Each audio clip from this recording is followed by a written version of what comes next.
الحمد لله الذي لم يزل عالما قديرا وصلى الله على سيدنا ومولانا محمد بسم الله الرحمن الرحيم. My brothers and sisters in Islam, everyone has a list of things that they will like to do in the month of Ramadan to earn them rewards, or even things that they will like to give up for the sake of Allah subhanahu wa ta'ala. Oftentimes, however, we fail to achieve a lot of what we had hoped to, and this is mostly because we wait till Ramadan begins. So, before starting something that we hardly did in other times of the year, so to maximize our experience in the coming Ramadan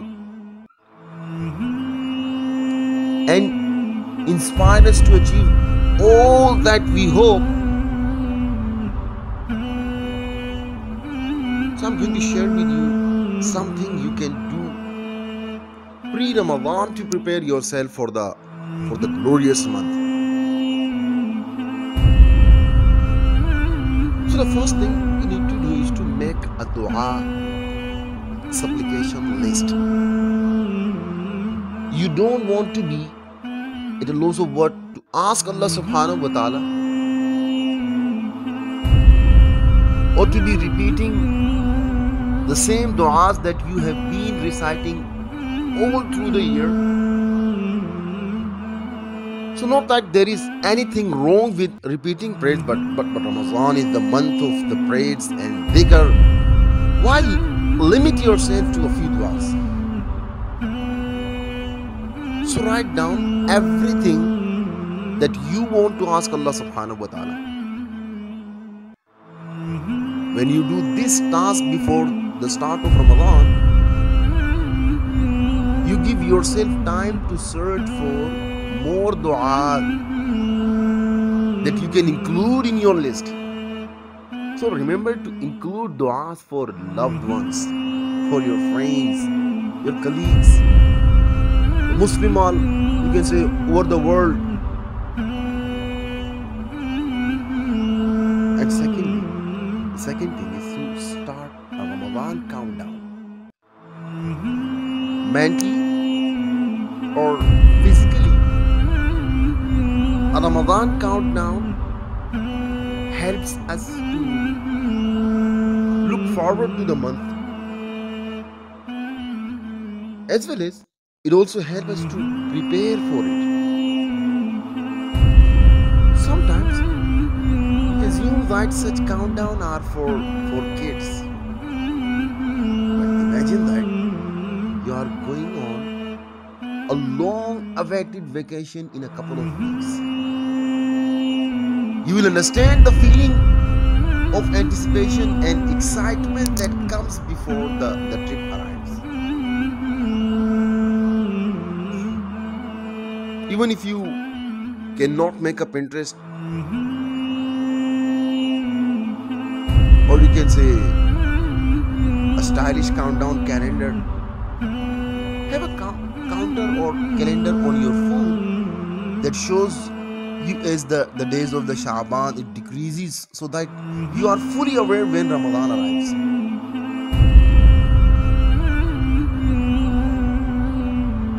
And thirdly, the third thing you have to do before Ramadan is make a Ramadan achievement list. What do you want to accomplish during the month of Ramadan? Will you like to read the whole of Quran, or give charity for all the 30 days? Or like every goal that we set for a new year, we should have a list of things that we will like to achieve in the month of Ramadan. So the first time that a lot of Muslims finish reciting the whole Quran in less than a month is during the month of Ramadan. And if you make a list in advance, it will be easier for you to plan yourself for the month of Ramadan so that you can achieve everything that you plan to.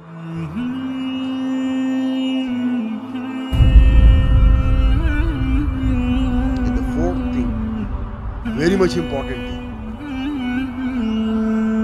cut back on social engagement.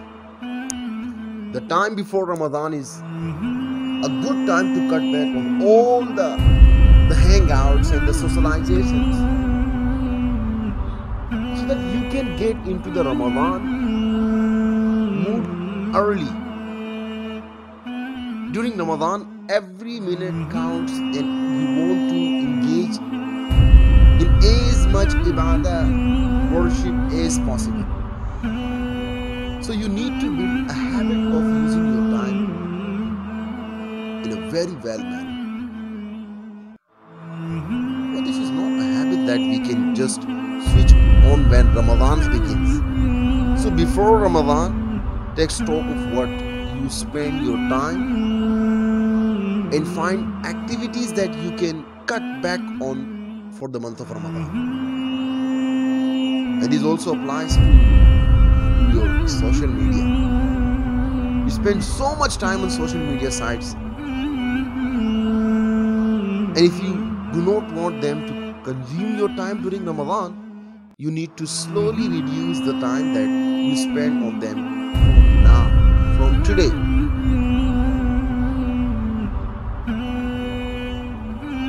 And the fifth thing that I would like to share with you is to declutter your mind. Have you ever stood in salah, in prayer, and remember a random, you can say possibly useless piece of information that you read about from the internet?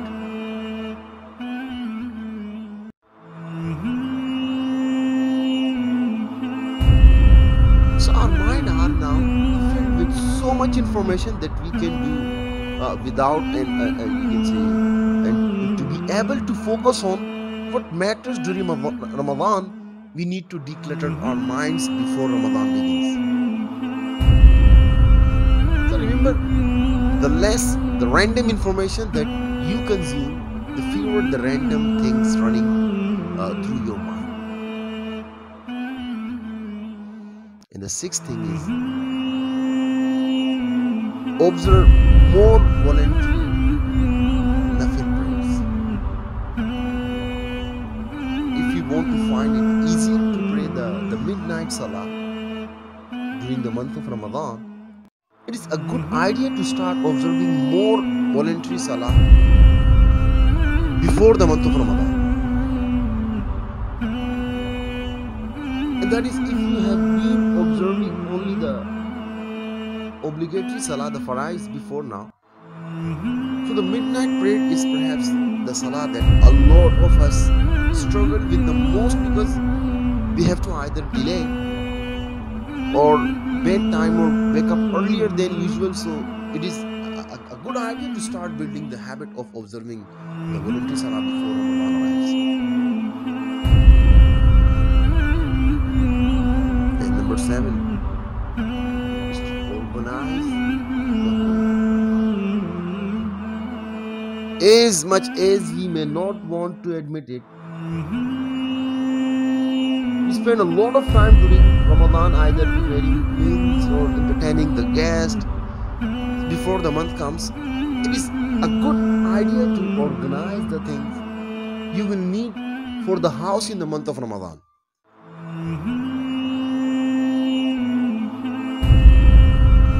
Shop for the non-perishable foods in a bulk, and also if possible prepare some meals in advance and freeze.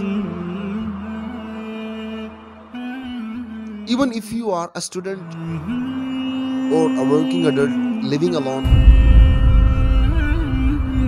so you can save precious Ramadan minutes by organizing your needs before the start of the month.